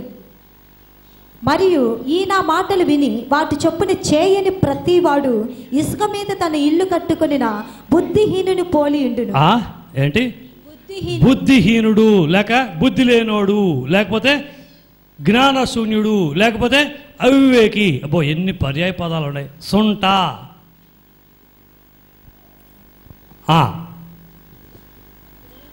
మూడోదిగా చూసినట్లయితే మొదటిగా చూసాం అవివేకులు ఎవరు? రక్షణను నిర్లక్ష్యం చేసేవాడు అవివేకి. రెండవదిగా చూసాం ఏంటి? సమయాన్ని సద్వినియోగం చేసుకునేవాడు. ఇంకా మీట ఆడవాళ్ళు మధ్యాహ్నం నిద్రపోయినా ఒక అర్థం ఉంది. పాపం పొద్దు నుంచి కష్టపడి ఉంటారు. ఇంట్లో మొట్టమొదటిగా లేచేది స్త్రీ, చివరిలో పడుకునేది కూడా స్త్రీయే. మంచిది, మీరు నిద్రపోయినా మధ్యాహ్నం ఒకవేళ ఎగ్జామ్షన్ ఇవ్వచ్చు. అసలు మీరు అసలు నిద్రపోకూడదు. మగాళ్ళు మధ్యప్రదేశ్ పెంచుకుంటూ మధ్యాహ్నం నిద్రపోతారు. ఏంటి మధ్యప్రదేశ్ అంటే? ఏంటి? బాగా మధ్యాహ్నం నిద్రపోతే ఏమవుతుంది? తినంగానే కొంచెం బాడీ కొంచెం మూమెంట్ ఇస్తే కదా అలాగా. భలేవారు కొంతమంది, మేము ఆఫీస్లో ఉంటాం పాస్టర్ గారు, మేము ఎక్కడికి వెళ్ళాం, అసలు నేల మీద పడుకునేది, మీరు డెస్క్ మీదే నిద్రపోతారు. గవర్నమెంట్ ఉద్యోగం మాది. ఏంటి మాదేంటి? ఒకడు అన్నాడంట, అరే ఎందుకురా నన్ను నిద్ర లేపావంటే, టైం తెలుసుకోండి, నన్ను లేపాలా, పక్కనుండి నిద్ర లేపి అడగొచ్చు కదా అన్నట్ట. ఎప్పుడు టైం అంటే మధ్యాహ్నం 3 గంటలకు ఆఫీస్ లేదు. ఈ సంభాషణ టైం తెలుసుకోవడానికి నన్ను ఎందుకు లేపాలి, వాడిని లేపచ్చు కదా. నిద్రపోవట్లో కూడా పోటీ, నన్ను లేపావు నిన్ను లేపావు అని. గవర్నమెంట్ ఆఫీస్ వాళ్ళ సొత్తు. హల్లెలూయా. బ్రహ్మాండంగా నిద్రపోతారు గవర్నమెంట్ ఆఫీసులో. గమనించండి, ఇతర గవర్నమెంట్ అధికారులు ఎలా ఉంటారో మనం తీసుకునే జీతానికి మనం న్యాయం చేయవలసినటువంటి వారమైనా. ఇతర ఉద్యోగులు ఎలా ఉంటారో మనము మాత్రం ప్రభుత్వ ఉద్యోగులం అయితే మనం తీసుకునే జీతానికి మనం న్యాయం చేయాలి. చాలామంది ప్రైవేట్ కంపెనీలో ఉద్యోగం చేసే వాళ్ళు ఏమంటారంటే 2,000 ఇచ్చినా చాలు, 3,000 ఇచ్చినా చాలు, 4,000 ఇచ్చినా చాలు, నాకు ఎక్కువ జీతం అక్కర్లా, అసలు మొదటిగా ఉద్యోగం వస్తే చాలని వెళ్తారు. వెళ్ళంగానే ఆ తర్వాత ఉద్యోగులు చేరంగానే ఒకరోజు మధ్యాహ్నం పూట ఇంటికి వస్తూ ఉంటే ఆఫీసులో పేపర్లు, ఆఫీసులో ఉన్నటువంటి క్లిప్పులు, స్ట్రాప్లర్లు, ఇవన్నీ పెన్సిళ్ళు, పెన్నులు అంతా దొంగిలించుకుని వస్తుంటారు. దొంగిలించుకుని కదా, తీసుకుని వస్తుంటారు. సారీ, అంత పెద్ద మాట అనకూడదు, తీసుకుని వస్తూ ఉంటారు. ఏంటయ్యా ఇవన్నీ ఆఫీసులో తీసుకురావడం తప్పు, వాడిచ్చే ఏదో జీతానికి ఇవి తీసుకురాకపోతే ఎలా, వాడిచ్చే జీతానికి ఇవి తీసుకురాకపోతే ఎలా, నువ్వేమని చేరావు, ఈ జీతం వస్తే చాలు, నీకు అది ఏదో జీతంగా ఎంచితే ఏం చేయాలి, అక్కడి నుంచి తప్పుకోవాలి, కానీ వాడి దగ్గర నుంచి దొంగిలించుకుని తీసుకురావడం తప్పు. నేను చదువుకునే రోజుల్లో మా ఫ్రెండు వాళ్ళ నాన్న రైల్వేలో గార్డుగా పనిచేసేవాడు. తిరుపతిలో పనిచేసి వాళ్ళ ఇంట్లో చూస్తే బాత్రూంలో కానీ, బెడ్రూమ్లో కానీ, మెయిన్ హాల్లో కానీ ఎక్కడ వాష్ బేసిన్ దగ్గర చూసినా అద్దాలు చూస్తే రైల్వే టాయిలెట్లోంచి తీసుకొచ్చిన అద్దాలే ఉంటాయి. అక్కడ southern railway, south central railway, Indian railway symbol ఉంటుంది దాని మీద, అద్దం మీద. వర్షాకాలంలో మా పుస్తకాలంతా మేము తడవకుండా ఏం చేస్తామంటే ఈ పాలిథిన్ కవర్స్లో పెట్టుకుని దాని మీద రబ్బర్ బ్యాండ్ వేసుకునేవాళ్ళం. బద్దగా రబ్బర్ బ్యాండ్ ఉండేది, క్లిప్ వేసుకొని పుస్తకాలు ఇలా పెట్టుకునేవాడు. వాడు మాత్రము చక్కగా ఫస్ట్ క్లాస్ ఏసీలో ఉండే సీటు కవర్ని కట్ చేసుకుని తెచ్చుకుని దాంతో చుట్టుకునేవాడు. దాని మీద కూడా ఇండియన్ రైల్వే అని ఉండేది. ఏంట్రా ఇలా రైల్వే అంతే నా సురేష్ పాలో, ఏంట్రా ఇలా రైల్వే సీట్లు జీంచేశారు, రైల్వే అద్దాలు తెచ్చుకునేశారు. మేము అడిగితే రారా నాతో పాటు రారా అని చెప్పి ఒకసారి నన్ను రేణిగుంట స్టేషన్ తీసుకెళ్ళి అక్కడ చదువురా అన్నాడు. ఈ రైల్వే స్టేషన్ మనది, మనందరిది, ఇక్కడ ఉన్న వస్తువులు మనవి. ఏం రాశారా, ఈ రైలు మాదిరా రే, మేము పెట్టి పుట్టాం రా, మా నాన్న గాడ్డుగా దేవుడు సృష్టించాడు రా, గాడ్డుగా సృష్టించాడు. దేనికి, వాళ్ళ నాన్న వచ్చేటప్పుడు మామూలుగా రాడు, గూడ్స్ ట్రైన్లో నుంచి కోళ్ళు, కుక్క పిల్లలు అన్నీ తీసుకొచ్చేసేవాడు వచ్చేటప్పుడు. ఆ ప్యాసింజరు ఉండేది కడప నుంచి తిరుపతికి వస్తుంది ఒక ప్యాసింజరు. ఆ ప్యాసింజర్లో ఆయన డ్యూటీ అంటే ఆయన అసలు ఎక్స్ప్రెస్ ట్రైన్కి వెళ్ళగలడు. ఆయన వచ్చి రివర్స్ చేసుకుని నన్ను క్లాస్ 3, క్లాస్ C డ్రైవర్గా వేయండి అనేవాడు. ఎందుకంటే ఎక్స్ప్రెస్ ట్రైన్లో ఏం గిట్టుబాటు లేదంటే, ఆ ప్యాసింజర్ రైలు అయితే బోల్డ్ అని. కోళ్ళు అవి వచ్చే కట్లు అవన్నీ ఆ మామండూరు అని ఉంది కడప దగ్గర, ఆ వాటిలో వచ్చేవన్నీ కూడా కోడూరు ఆ ప్రాంతంలో దొరికేవన్నీ తీసుకొచ్చి అమ్ముకునేవాడు ఆయన. ఏంట్రా అంటే, మేము కాకపోతే ఇంకెవరో, మాకు దేవుడు ఆధిక్యతగా ఇచ్చినటువంటి ఒక స్వాస్థ్యం అంట. ఏంటిది, రైల్వే ఉద్యోగం. కొంతమంది అలాగే ప్రైవేట్ కంపెనీల్లో ఎక్కడ మనం జాబ్ చేస్తున్నా కూడా గమనించండి, నమ్మకస్తులుగా యథార్థంగా మనం ఉండవలసినటువంటి వారమైన నామం. హల్లెలూయా. దేవుడు అన్నీ చూస్తాడు. నీ నమ్మకత్వాన్ని బట్టే దేవుడు మిమ్మల్ని ఆశీర్వదిస్తాడు. మీ యథార్థతను బట్టే, కొంచెంలో నమ్మకంగా ఉంటే దేవుడు అనేకంలో అధిపతిని చేస్తాడు. హల్లెలూయా. మేము మా సేవలో కూడా దినదినం మేము ఆశీర్వదించబడుతున్నామంటే, అంచెలంచెలుగా మేము వృద్ధి చెందుతున్నామంటే కేవలం దేవుని ఎదుట నమ్మకంగా జీవించినప్పుడు అనేకమైన ఆశీర్వాదాలు దేవుడు మాకు అందిస్తున్నాడు. దేవునికి మాత్రం స్తోత్రం చేద్దాం. హల్లెలూయా.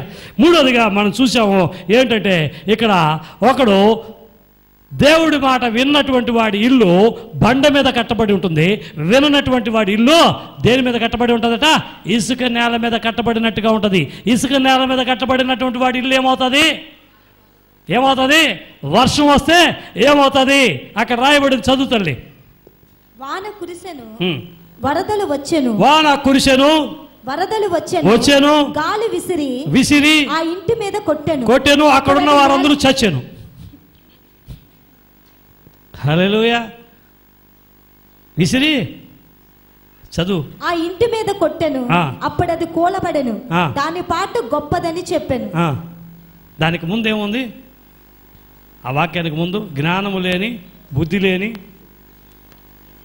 బుద్ధిహీనుని పోలి ఇసుక మీద తన ఇల్లు కట్టుకొనిన, ఇసుక మీద తన ఇల్లు కట్టిన బుద్ధిహీనుని పోలి ఉండెను. జాగ్రత్తగా వినండి.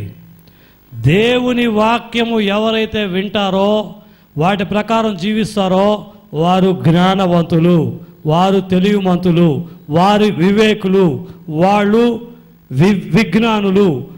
ఎవరైతే దేవుని మాట వినరో, ఎవరైతే దేవుని మాట పాటించరో, ఈయన చెప్పాడు, అరే బండ మీద కట్టుకోరా ఇల్లు అన్నాడు, బండ మీద కట్టుకున్నాడు. ఇంకొకడు ఏం చేశాడు, బండ మీద కట్టుకోకుండా ఆడు ఎక్కడ కట్టుకున్నాడు, ఇసుక మీద కట్టుకున్నాడు. మాట విన్నటువంటి వ్యక్తి జీవితం ఆశీర్వాదకరంగా ఉంది, మాట విననటువంటి వ్యక్తి జీవితము ఇక్కడ తుఫాను వచ్చినప్పుడు కొట్టుకుపోయింది. దేవుని వాక్యము ఎవరైతే విని వాటి ప్రకారం నడుచుకుంటారో వారు తెలివిమంతులు, జ్ఞానవంతులు, వివేకులు. వారి కుటుంబము కాపాడబడుతుంది, వారి కుటుంబము రక్షించబడుతుంది, వారి కుటుంబము తప్పించబడుతుంది. లోతు కుటుంబానికి నాశనం వస్తుందని దేవుడు చెప్పినప్పుడు, దేవదూత వచ్చి బలవంతం చేసినప్పుడు లోతు, అతని కుమార్తెలు, అతని భార్య అక్కడి నుండి, ఆ ప్రాంతం నుండి వైదొలిగి బయటకు వచ్చారు. బయటకు వచ్చిన తర్వాత జాగ్రత్తగా వినండి, అక్కడ ఒక సంభవం ఉంది. ఆ విషయం నీతో మరలా ఇంకోసారి దేవుని చిత్తమైతే ఇంకోసారి పంచుకుంటాను. దేవుని దూత ఈ పర్వతం మీదకి వెళ్ళండి, ఈ కొండ మీదకి వెళ్ళండి అని చెప్పినప్పుడు లోతు అంటాడు ఆ కొండ మీదకు నేను వెళ్ళలేను, ఆ పర్వతం మీదకు నేను వెళ్ళలేను, ఈ పక్కనున్నటువంటి మైదానంలో ఉన్నటువంటి ఈ పక్కనున్నటువంటి గ్రామంలోకి నేను వెళ్తానంటే నీ కర్మ అని చెప్పి సరే వెళ్ళు అంటాడు. వెళ్ళే దారిలో వాళ్ళ భార్య వెనుకకు చూసి ఉప్పు స్తంభంగా మారిపోయింది. అయితే ఆ పర్వతము అన్నది మందిరాన్ని సూచిస్తుంది. రక్షించబడినటువంటి నీవు, విడిపించబడినటువంటి నీవు మందిరంలోనికి చేర్చబడాలి. ఇప్పుడు కానీ జాగ్రత్తగా అర్థం చేసుకోండి, ఆ పర్వతానికి కానీ లోతు వెళ్ళటానికి సిద్ధపడి ఉంటే అతని భార్య, అతని పిల్లలు ఇద్దరు పర్వతం అంటే ఎలా ఎక్కాలి, ఇలా ఎక్కాలి, ఇలా పైకి చూస్తూ ఎక్కాలి. అలా భార్య, పిల్లలు పర్వతం మీదకు ఎక్కి కానీ ఉంటే భార్య వెనకకు తిరిగి చూసి ఉండేది కాదు, అప్పుడు ఉప్పు స్తంభముగా మారి ఉండేది కాదు.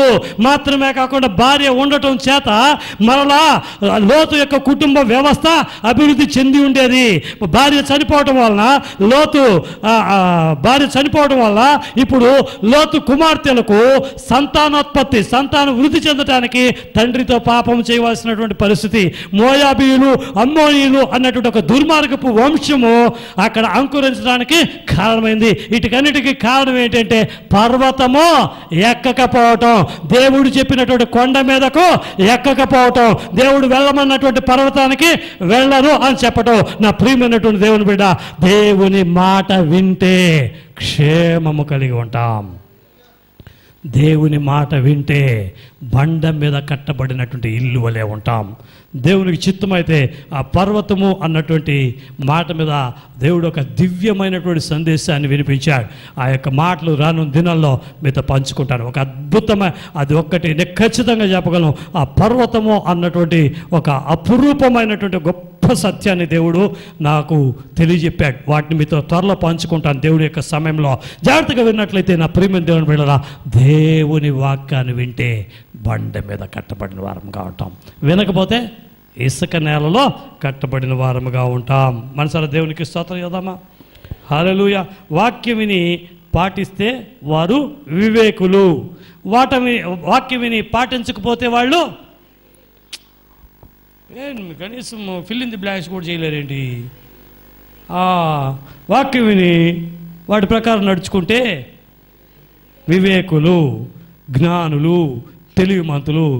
విని పాటించకపోతే పక్కన వాళ్ళు చేయించి చెప్పండి, మీరు అవివేకులై ఉండకండి. చెప్పండి, మీరు అవివేకులై ఉండకండి. చెప్పండి, వాక్యం విని పాటించకుండా ఉండకండి. చెప్పండి, అందరూ చెప్పండి. వాక్యం విని, వినోదా రా రా, అలాగే వదిలేసిరా. వాక్యం విని పాటించకుండా ఉండకో. చెప్పండి, పక్కన చెప్పండి, అందరూ చెప్పండి. కృపాకర్ చెప్పు, గట్టిగా చెప్పు. నువ్వు డేవిడ్ గట్టిగా చెప్పు. పేమందా ఒక్కడే ఉన్నావు అనుకోకు, ఆడి చెప్పు. చెప్పండి పక్కన వాళ్ళకి. వాక్యం విని పాటించకుండా ఉండి అవివేకిగా ఉండకు, అజ్ఞానిగా ఉండకు. తప్పు చేయదురా, దేనికో తప్పు చేయదురా అంటాం. వాక్యం విని పాటించకుండా ఉండకురా. ఇదే చెప్పండి పొద్దున్న లేచి. మీ అబ్బాయితో ఏం చెప్తారు, మీ అమ్మాయితో ఏం చెప్తారు, మీ ఆవిడతో ఏం చెప్తారు, మీ ఆయనతో ఏం చెప్తారు. కొంచెం మండుద్ది, మొదట్లో కొంచెం మంటగానే ఉంటుంది, అలవాటు అయిపోద్ది. దేవునికి స్తోత్రం చేద్దాం. హల్లెలూయా చెప్పండి, హల్లెలూయా. అజ్ఞానిగా ఉండకండి. ముగింపులోకి వచ్చేస్తాను, ఒక మాట చెప్పి ముగించేస్తాను. లూకాసు సువార్త 12వ అధ్యాయం 16 నుండి 21 వరకు ఈ నిన్న మొన్న పాస్టర్ గారు కూడా ప్రస్తావించారు. 12వ అధ్యాయం. మరియు ఆయన వారితో ఈ ఉపమానము చెప్పెను. ఒక ధనవంతుని భూమి సమృద్ధిగా పండెను. అప్పుడతడు ఆ పంట సమకూర్చుకొనుటకు నాకు స్థలము చాలదు గనుక నేనేమి చేతునని తనలో తాను ఆలోచించుకొని నేను ఇలాగు చేతును, నా కొట్లు విప్పి వాటికంటే గొప్ప వాటిని కట్టించి అందులో నా ధాన్యం అంతటిని నా ఆస్తిని సమకూర్చుకొని నా ప్రాణముతో ప్రాణమా అనేక సంవత్సరములకు విస్తారమైన ఆస్తి నీకు సమకూర్చ ఉన్నది, సుఖించుము, తినుము, త్రాగుము, తాగుబోతున్నారా, సంతోషించమని చెప్పుకుందని అనుకున్నాను. వినండి, మ్యాటర్లకు తర్వాత వద్దాం. ముందు ఇంట్రడక్షన్ పార్ట్ విందాం. ఇక్కడ మరొక వెర్రాడు, మరొక అవివేకి, మరొక తెలివిలేనివాడు, మరొక అజ్ఞాని, మరొక జ్ఞానశూన్యుడు, మరొక సొంట కనబడుతున్నాడు. వీడు ఒకటి అనుకుంటాట, బా ఒకటి సంపాదన, డబ్బులే డబ్బులు, చూడండి డబ్బులే డబ్బులు, 4 చేతుల సంపాదన. ఇదేంటారు బాబు, 2 చేతులతో సంపాదిస్తారు కానీ 4 చేతులతో ఎలా సంపాదించడం? వెనకడికి ఒకడుండేవాడట, ఆడు పోలీస్ డిపార్ట్మెంట్లో పనిచేసేవాడు, సబ్ ఇన్స్పెక్టరో లేకపోతే ఏఎస్ఐ ఏదో పోస్టింగ్. వీడికి ఏంటంటే 2 చేతులతో జీతం వస్తుంది, 2 చేతులతో ఇంకేదో వస్తుంది. అవే అట్లా గిఫ్ట్లు వస్తాయి. సాయంత్రం అయితే ఒక్కొక్క షాప్ దగ్గర, మా తిరుపతిలో కళ్యాణ కట్ట ఉంది, ఎంతమంది చూశారు? కళ్యాణ కట్ట అంటే గుండు గీసే స్థలం. ఈ గుండు గీసే స్థలంలో మనం కానీ తిరుపతిలో అన్నీ ఫ్రీ, గుండు ఫ్రీ, ప్రసాదం ఫ్రీ, భోజనం ఫ్రీ, బస్సు ఫ్రీ, లోపల తిరగటం అంతా ఫ్రీ, అంతా వేసి ఫ్రీ ఫ్రీ ఫ్రీ అని రాగానే వీడు ఆ గుండు గీయించుకొని తలకు పోసుకొని బయటకు రాగానే ఏం చేస్తాడంటే ఒకడు ఈ దాంట్లో చేతిలో దండలు వేసుకుంటాడు, పూల దండలు, కాశీ ఏమంటారు, చిన్న చిన్న తులసి దండలు లాంటివి వేసుకుంటాడు. ఒక చేతిలో తెల్లటి సున్నం లాంటిది ఆ నామం పెట్టుకునేది ఇంకోటి ఉంటుంది, తీసి వీడు గుండు గిట్టుకుని బయట రాగానే ఫ్యామిలీ అంతా వస్తే వీడికి తెల్లకి పెడతాడు, ఇటు పెట్టి 3 నామాలు పెడతాడు, రెడ్ది పెడతాడు. వీడులా నాకు మాత్రం కదా మా ఆవిడికి పెట్టండి అంటాడు, అలా ఆవిడకి కూడా పెడతాడు. వీడు ఇక బుడ్డోళ్ళు ఉంటారు, చిన్న బాలగుండులు, వాళ్ళందరికీ కూడా పెడతాడు, ఆడందరికీ కూడా పెడతాడు. పెట్టు అంటాడు అందరికీ, గోవిందా చెప్పు పెట్టు, అందరికి పెట్టించుకుంటాడు. నేను చిన్నప్పటి నుంచి చూసిన తంది ఇది, అక్కడే చదువుకున్నాను కదా. అందరికి పెట్టిన తర్వాత వీడి చేతిలో ఉండే పూసల దండ ఉంటుంది కదా, ఒక్కొక్కరి మెళ్ళ వేస్తాడు. వీడు నాకు పెద్ద సన్మానం అన్నట్టు చూపిస్తాడు. అందరి మెళ్ళ వేసుకోగానే 500 అంటాడు. 500 ఎందుకు? ఆడికి గుండు ఫ్రీ, బస్సు ఫ్రీ, మధ్యాహ్నం అన్నపూర్ణ క్యాంటీన్లో భోజనం ఫ్రీ, అన్ని ఫ్రీలో అవగానే ఇది కూడా ఫ్రీ అనుకున్నాడు వీడు పిచ్చ మహారాజు. ఇవన్నీ బేరవాడి మొత్తానికి ఒక 100 రూపాయలు సెట్ చేస్తాడు. 500 కుదరదు అది, వీడి పాటికి వీడు గోల్ చేస్తుంటాడు, ఇంకెవరికో పెడుతుంటాడు వీడు. వీడు ఎక్కడ పోతాడు మనవాడని. మొత్తానికి 500 నుంచి అది ఎక్కడికి వస్తుంది? 100 రూపాయలకి సెటిల్ చేసుకుంటాడు. దాన్ని వాడు పెట్టుబడి ఎంతంటే ఒక నామకము 5 పైసలు 10 పైసలు, ఒక కుంకుమ అదొక 1 రూపాయి, మొత్తం వాడు పెట్టుబడే 5 రూపాయలు కూడా ఉండదు. కానీ ఎంత వచ్చింది? 100 రూపాయలు వచ్చింది. ఇది తీసుకుంటాడా? ఇవన్నీ వీడు ఇలా అంటాడు, ఈ ఫ్రీ ఈ విధంగా వీడికి ఇక్కడ ఈ ఫ్రీగా ఉంటుందా? ఈ కళ్యాణ కట్టలో ఇంకోటి వీడి మించి దొంగ ఉంటాడు. ఆడి పని ఏంటంటే వీళ్ళు గుండు గీసేటప్పుడు సక్రమంగా 10-20 ఇస్తేనే గుండు నీట్గా ఉంటుంది, లేకపోతే ఏం చేస్తాడో కత్తితో కచక్ అంటాడు, అక్కడ ఘాట్లు పడతాయి. ఎంతమందికి అనుభవం ఉందా? చెప్పర్లే. సరే, ఇప్పుడు వీళ్ళు ముందుగానే ఇప్పుడంతా ముందులాగా అయిన తర్వాత కాదు, ముందే డబ్బులు ఇచ్చారు. 5 రూపాయలు, ఏంటి 5 రూపాయలు, 50, 100 గుండు ఫ్రీగా, మా దగ్గర డబ్బులు ఎక్కువ ఇవ్వు అని తీసుకుంటారు. ఇదంతా అవగానే వీళ్ళంతా ఈ యొక్క క్షురకర్మ చేసే వాళ్ళందరూ కూడా ఈ డబ్బులంతా సేకరించగానే అక్కడ అటెండర్ ఒకడు ఉంటాడు. ఈ అటెండర్ వచ్చి అందరి దగ్గర డ్యూటీ దిగేటప్పుడు అంటాడు. వాడు తీసి ఇస్తాడు. ఎవడో గుండు గీయించినవాడు వీడికి ఇస్తాడు. వీడే అడుక్కునేవాడు, ఈ అడుక్కునేవాడికి ఇంకా అడుక్కునేవాడు. ఇవన్నీ తీసుకొని ఇప్పుడు వీడి జీతం ఏంటి? 10-15 వేలు జీతం వస్తుంది. ఈ గుండు గీయించే వాళ్ళకి తక్కువ అనుకుంటున్నారు జీతం. పర్మనెంట్ జాబ్ అండి, క్వార్టర్స్లు ఉన్నాయి, వాళ్ళకి అన్నీ ఉన్నాయి. అయినప్పటికి కూడా ఏ ఊర్లో అయినా అంతేనేమో అది ఇక్కడ ఉన్నంతేనేమో. మొత్తానికి ఈ అడుక్కునేవాడి దగ్గర ఇంకో అడుక్కునేవాడు ఉంటాడు. ఏంటిది? ఈ అటెండర్ పంపించి సూపర్నెంట్కి, లోపల కళ్యాణకట్ట సూపర్నెంట్కి అందరికీ వాటాలే. ఇప్పుడు గమనించండి, ఒక ఎస్ఐ ఇంట్లో వాళ్ళ కొడుకు బ్రేక్ ఇన్స్పెక్టర్ అయ్యాడు. ఇక పండగ ఎస్ఐ కొడుకు బ్రేక్ ఇన్స్పెక్టర్ అయితే ఏముంది? ఇప్పుడు ఫుల్ సంపాదన అనమాట, ఫుల్ సంపాదన. అక్కడ డబ్బు, ఇక్కడ డబ్బు, లోకల్లో డబ్బు, ఉద్యోగంలో డబ్బు, అంతా డబ్బే. ప్రాబ్లం వస్తే, సమస్యలు ఎక్కువైతే ప్రజలకి డబ్బులు అది కూడా అందరు కాదు, కొంతమంది. ఇప్పుడు వీడికి ఈ విధంగా డబ్బు సంపాదించుకున్నాడు. వాడు ఇప్పుడు ఎట్టున్నాడంటే, ఆడికి ఆహా నా కొట్లు విప్పి వాటికన్నా గొప్పవి కట్టించి అందులో నా ధాన్యమంతటిని, నా ఆస్తినంతటిని సమకూర్చుకుని నా ప్రాణంతో ఇలా అనుకుంటే, ప్రాణమా అనేక సంవత్సరములకు విస్తారమైన ఆస్తి నీకు సమకూర్చబడి ఉన్నది, సుఖించుమో, తినుమో, త్రాగుమో, సంతోషించుమని చెప్పుకొందును. చాలామందికి ఇప్పుడు అదే పిచ్చి. లోకల్లో క్రైస్తవ భక్తులకి ఏం పిచ్చి అంటే డబ్బు పిచ్చి, డబ్బు సంపాదన పిచ్చి. డబ్బు డబ్బు డబ్బు డబ్బు పొద్దున తిండిలాగా డబ్బు డబ్బు డబ్బు, ప్రతి దాంట్లోనూ డబ్బు. ధనాశ సమస్త కీడునకు మూలమైన. డబ్బులు అవసరమే, డబ్బులు ప్రతి వరకు అవసరమే, ప్రతి పనికి డబ్బులు అవసరమే. అయితే డబ్బే జీవితం కాకూడదు, డబ్బు కోసమే మన జీవితం కాకూడదు.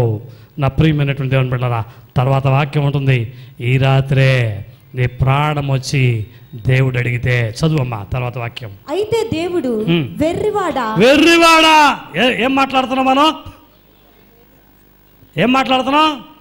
తెలివి తక్కువ దద్దమ్మ, సుంట, అజ్ఞాని, అవివేకి, పర్యాయ పదాలు. ఇక్కడేమంటాడు? వెర్రివాడా. నేనంటే బాధపడాలి. ఎవరు అన్నారు? దేవుడు అంటున్నాడు. అయితే దేవుడు అంటున్నాడు, ఈ రాత్రి నీ ప్రాణం. అంతకుముందు మిస్ చేస్తావేంటి? అయితే దేవుడు వెర్రివాడా. వెర్రిదానా కాకూడదా?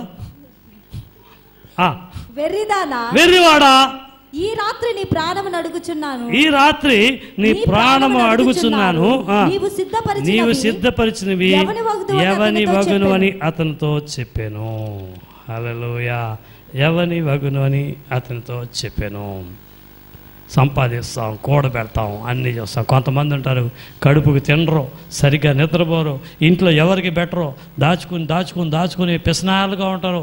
దాచిపెట్టుకుని అసలు ఎక్కడ పెట్టారు, ఏం పెట్టారో కూడా చెప్పరు. ఒకరోజు రాత్రి టప్పుమని పోతారు వాళ్ళు. ఇంట్లో వాళ్ళంతా పోయాడని బాధ పెడతారా? ఇది ఎక్కడ పెట్టాడు, డబ్బులు ఎక్కడ పెట్టాడు, ఏడుపేంటి? నాన్న పోయాడని ఉండదు, నాన్న ఎక్కడెక్కడ దాచాడు, అమ్మ ఎక్కడెక్కడ దాచింది. నా ప్రియమైన దేవుని బిడ్డలారా, మనము డబ్బు పెట్ట పిచ్చి ఉంటే మన పిల్లలు కూడా అదే పిచ్చిలోనే ఉంటారు. మనకిచ్చే గౌరవ మర్యాదలు కూడా అదే ఉంటుంది. నా ప్రియమైన దేవుని బిడ్డలారా, ఈ రాత్రి దేవుడు వచ్చి మన ప్రాణం అడిగితే మన ఆత్మ రక్షించబడి పరమునకు చేరుతుందా?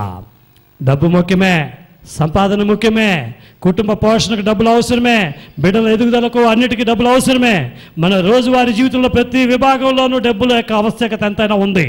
అయితే డబ్బులకు మించినటువంటి దేవుడు మన జీవితంలో ఎదురు చూసే మన ఆత్మ రక్షించబడి దేవుని యందు ఆనందించే అనుభవాల్లో మనం ఉన్నామా? నువ్వు ఆలయానికి ఎగ్గొట్టి, ఆలయాన్ని నిర్లక్ష్యం చేసి, ఆరాధనలకు వాల్యూ ఇవ్వకుండా, ప్రాముఖ్యతనివ్వకుండా డబ్బు డబ్బు డబ్బు డబ్బు డబ్బు డబ్బు సంపాదన అని నువ్వు ఖర్చు పెట్టి సంపాదన కోసమో నువ్వు ప్రయత్నం చేస్తే నేను ధైర్యంగా దేవుని ఎదుట నిలబడి చెప్పగలను, నీ డబ్బు అంతా అనవసరమైన ఖర్చులకు పోద్ది. నీ డబ్బంతా వ్యాధులకు ఖర్చు పెట్టాలి, నీ కుటుంబంలో వ్యాధిగ్రస్తులైనటువంటి వారికి హాస్పిటల్కి ఖర్చు పెట్టాలి, వడ్డీలకు ఖర్చు పెట్టాలి, అనేకులకు నువ్వు సంపాదించిన శ్రమతో వచ్చి ఆ సొమ్మంతా ఎక్కడెక్కడో నువ్వు ఖర్చు పెట్టాల్సి వస్తుంది. ఒక రోజున దేవుడు నిన్ను పిలిచి నీ ఆత్మకు లెక్క అడిగితే ఆ రోజు నీ ఆత్మ దేవుని దగ్గరికి ఎత్తబడే స్థితిలో ఉండదు. నీ మనసు ఎక్కడుంది? నీ మనసు ఎక్కడుంది? నీ యొక్క మనసు ఎక్కడుంది? చూడండి, ఈ మాట చదువుకుని ముగించుకుందాం. మత్తయి సువార్త 6వ అధ్యాయము 19 నుండి. మత్తయి సువార్త 6వ అధ్యాయం 19. భూమి మీద నీ కొరకు ధనమును కూర్చుకొనవద్దు, భూమి మీద నీ కొరకు ధనమును కూర్చుకొనవద్దు. ఇక్కడ చిమ్మటయు తుప్పును తినివేయును, దొంగలు కన్నము వేసి దొంగిలించెదరు. గుజరాత్లో ఆ మధ్య నేను చెప్పాను, బ్లాక్ మనీ ఎక్కువైపోయినటువంటి సందర్భంలో ఆ యొక్క ఆర్థిక మంత్రి పేరు ఏదో మర్చిపోయాను. ఒక సంస్కరణ తీసుకురావాలని ఏం చేశాడంటే 100 రూపాయల నోట్ని ఆ టైం పీరియడ్లో బ్యాన్ చేశాడు.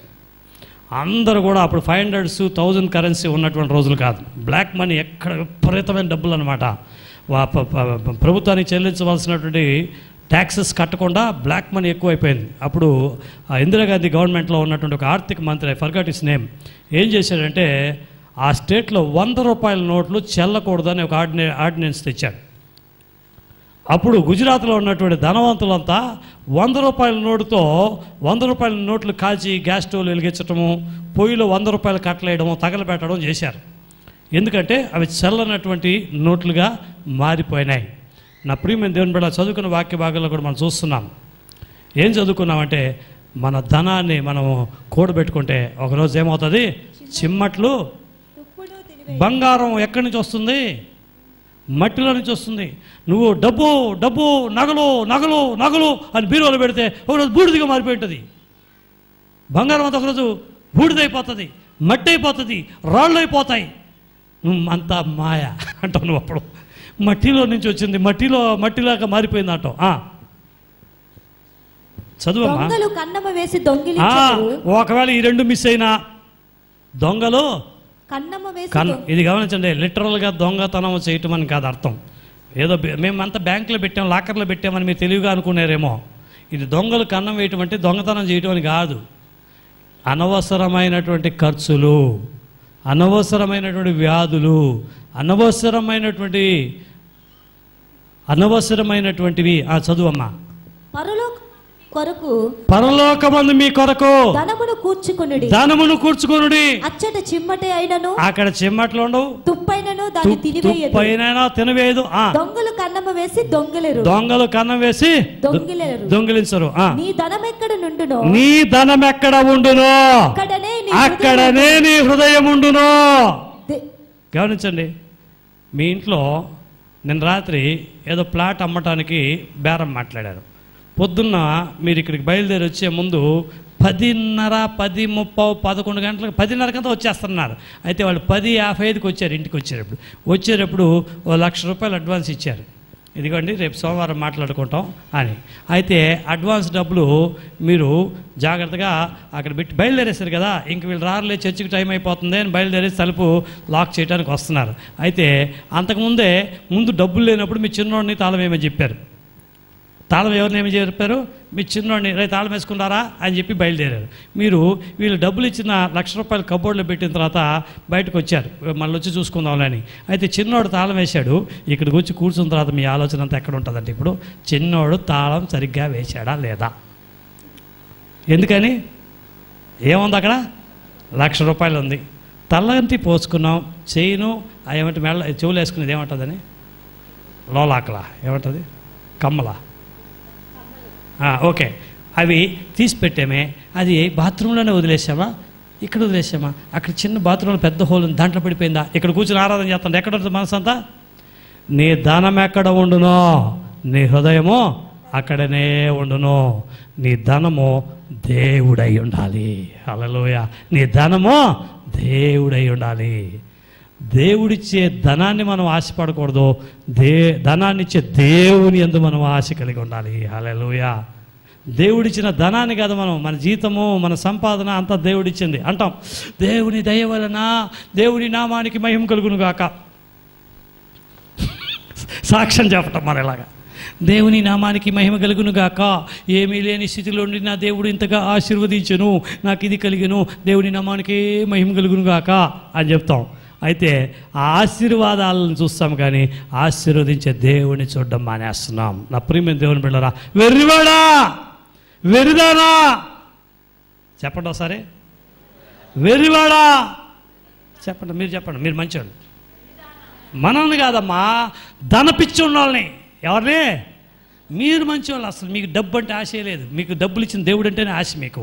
మనమంతా కాదయా, ఆ డబ్బుల మీద ఆశ ఉన్న వాళ్ళని, డబ్బు సంపాదన అని ఆరాధనలు నిర్లక్ష్యం చేసేవాళ్ళని, దేవాలయానికి రావటం నిర్లక్ష్యం చేసేవాళ్ళు వెర్రాళ్ళు. మనం కాదు. పక్కన వాళ్ళని చూసి చెప్పండి, అవివేకులుగా ఉండకండి, ఆరాధనను నిర్లక్ష్యం చేయకండి. చెప్పండి అమ్మా అందరూ ఒకసారి. వెర్రివాళ్ళుగా ఉండకండి.